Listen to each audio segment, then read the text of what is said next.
Yeah! Yo guys, welcome back to another sick episode. We're back here at my friend Brian Pung's $3 million project. And if you remember what it looked like before, you're gonna be so excited to see what it looks like now. Let's go.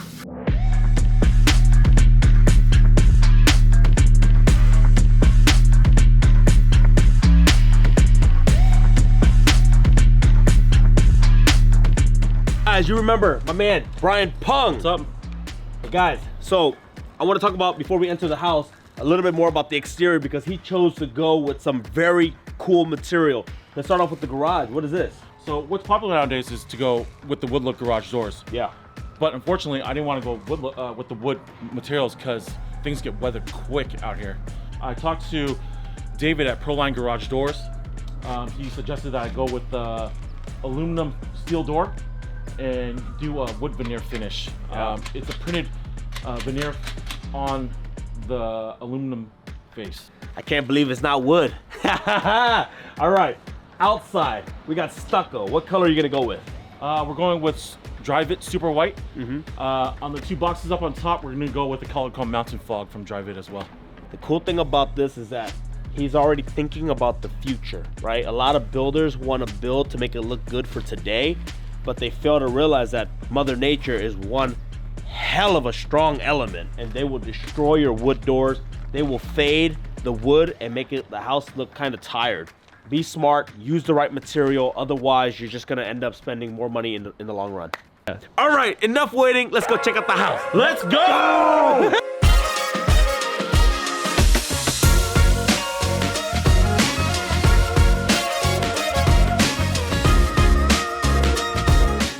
Last time we were here, it looked nothing like this.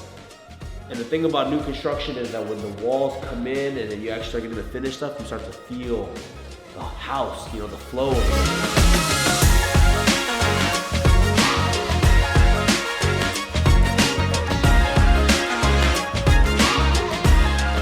John Woo Construction at his latest project, and I want to talk to him about building new construction and how much they can expect to pay, because the last time we were here it was all wood, but now you guys can start to see some of the finished material, and I want you guys to know never to underestimate the finish, because the finish is really what is going to break the bank. Definitely breaks the bank. All right, just the glass alone, I was quoted $140,000 just for glass, and I can't afford that right now. So if you can let me borrow $140,000, let me know. Interest free, I'm there. Talk about how much you bought the land for. My father-in-law bought the land for, man, about $220,000 back in 2016. You guys had a long period where you guys didn't build. Why was that? Permits, we hired terrible soil engineer. He basically told us on the plans that we were building on quicksand. So when we first started in 2018, we dug, like, it was not quicksand. It was all base rock, it was all rock, it was all sediment. So we went back to the city and said, hey, this is what it is. And they told us, well, you can have two choices, either keep building or change the plans. And that's what took another 2 years. But those 2 years saved us about $200,000 in foundation materials. And you guys actually had it excavated, and then you stopped, and you had to have it re-excavated. Correct. Okay, so look guys, that's another tip. You're always gonna run into some problems. It's like there's no such thing, even for an experienced builder like John Woo Construction here, they still have the same problem because life is unexpected, you know what I mean? Yep. But you kept it moving. Exactly. You kept it moving. So let's go inside, let's take you guys around the house and just show you guys what it looks like, and we'll just talk about, you know, how much it costs, why he chose to go with that kind of finish, where he bought some of the material, and give you guys an in-depth look of what it will look like to build a brand new construction home. Okay, I walk right into the house. First thing I see, beautiful hardwood floors. Yes. Natural? This is engineered white oak, unfinished. Okay. From Gallagher Flooring. Nice. My boy Tom's Hardwood Floor helped me pick out these floors. Mm-hmm. These were about $18 a square foot. Sheesh. If you were to install this yourself or have a company install it, I did this myself, they would charge 3 times the cost of regular flooring to install this. And then the next thing I see is obviously these beautiful windows, frameless. These were done by AP Window and Glass over in San Bruno. To do the frameless glass right here requires special structural beams on the two sides. Because typically what you guys would see is something like right here.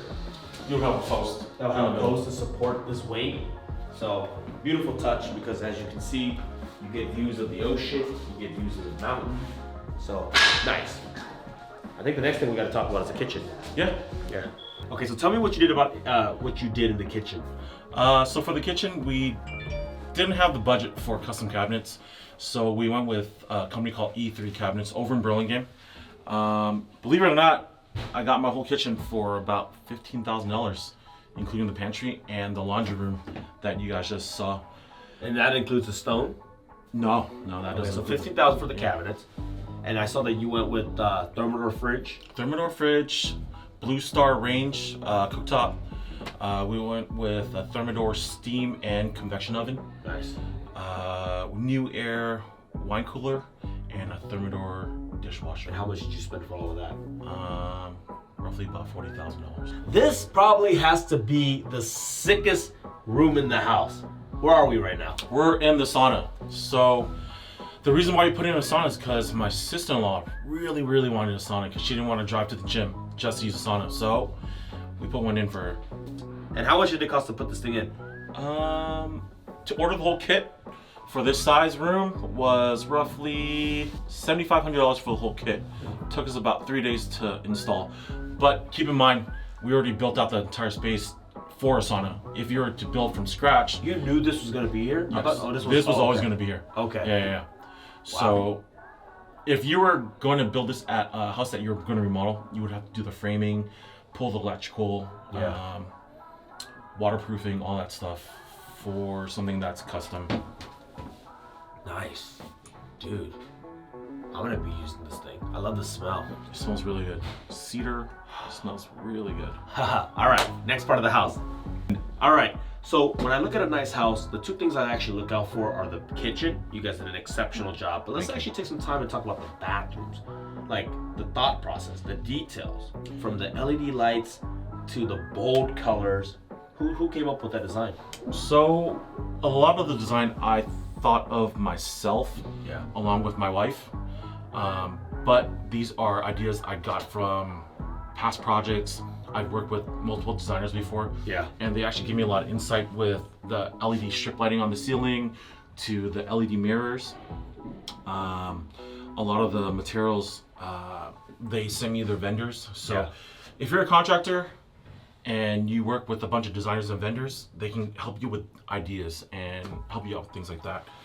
I think that when you're doing a project of this size, I think honestly with any project, you should definitely hire a designer if you're not in the business like Pung. Because with Pung, he actually goes out and he sees $1 million homes. He's dealing with it. This is basically his life, right?